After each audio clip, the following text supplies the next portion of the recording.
বউয়ের কথায় ওঠেন বসেন রবীন্দ্র জাদেজা। বৌমাকে টেনে এনে ছেলের বিরুদ্ধে ক্ষোভ খোদ বাবার। ছেলের বিরুদ্ধে অভিযোগ আনলেন রবীন্দ্র জাদেজার বাবা অনিরুদ্ধ সিং জাদেজা। তার অভিযোগ শুধু ভারতীয় ক্রিকেটারের বিরুদ্ধে নয়, তিনি অভিযোগ করেছেন জাদেজার বিজেপি বিধায়ক স্ত্রী রিভাবার বিরুদ্ধেও। জাদেজার বাবার অভিযোগ, ছেলে এবং বৌমা সম্পর্ক রাখে না তার সঙ্গে, একই শহরে থাকলেও একা থাকতে হয় তাকে। অভিযোগ অস্বীকার করেছেন রবীন্দ্র জাদেজা।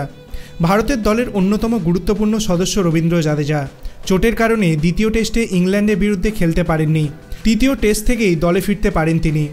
অলরাউন্ডার জাদেজা সম্পর্কে তার বাবা দিব্যা ভাস্কর নামের একটি সংবাদ মাধ্যমে বলেন, সত্যি কথা শুনতে চান?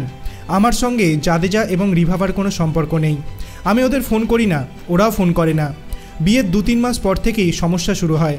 জামনগরে একাই আমি থাকি, আলাদা বাড়িতে থাকে জাদেজা এবং রিভাবা। একই শহরে থেকেও দেখা হয় না। আমি জানি না ওর স্ত্রী কি জাদু করেছে জাদেজার ওপর। উল্লেখ্য, রিভাবা জামনগরের বিজেপি বিধায়ক। এই অভিযোগ অস্বীকার করেছেন জাদেজা।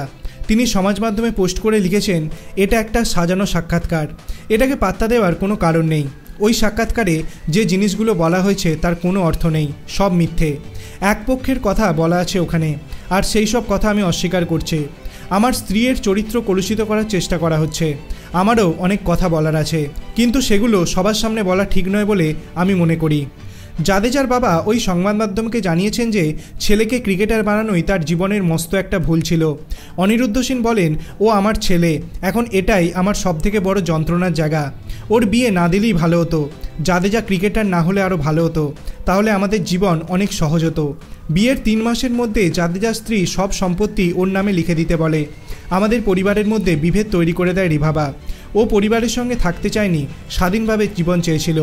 আমি ভুল হতে পারি, জাদেজার বোন ভুল হতে পারে, কিন্তু কি করে পরিবারের আরও 50 জন লোক ভুল হতে পারে? ওদের সঙ্গে পরিবারের কারো কোনো সম্পর্ক নেই। জাদেজার মেয়ের মুখ বহুত দিন দেখেননি বলেও দাবি করেছেন অনিরুদ্ধ সিং। তিনি বলেন, কোনো কিছু লুকোতে চায় না। গত 5 বছরে নাতনির মুখ দেখেনি। সব কিছুই দেখে জাদেজার শ্বশুরবাড়ির লোকেরা। সব কিছুর মধ্যে ওরা মাথা গলায়। জাদেজার টাকার দিকেও ওদের নজর। 2017 সালে বিয়ে হয় জাদেজা এবং রিভাবার। 2022 সালে রিভাবা বিজেপির হয়ে গুজরাটের বিধানসভা ভোটে জামনগর থেকে ভোটে জিতেছিলেন জাদেজার বোন নয়নামা যুক্ত কংগ্রেসের সঙ্গে। আপনার কি মনে হয় জাদেজার বিরুদ্ধে এই সকল অভিযোগের সত্যতা কতটা? আপনার অভিমত আপনি কমেন্ট সেকশনে জানাতে পারেন। ভিডিওটি ভালো লাগলে লাইক করবেন, চ্যানেলটিকে সাবস্ক্রাইব করতে ভুলবেন না। ধন্যবাদ।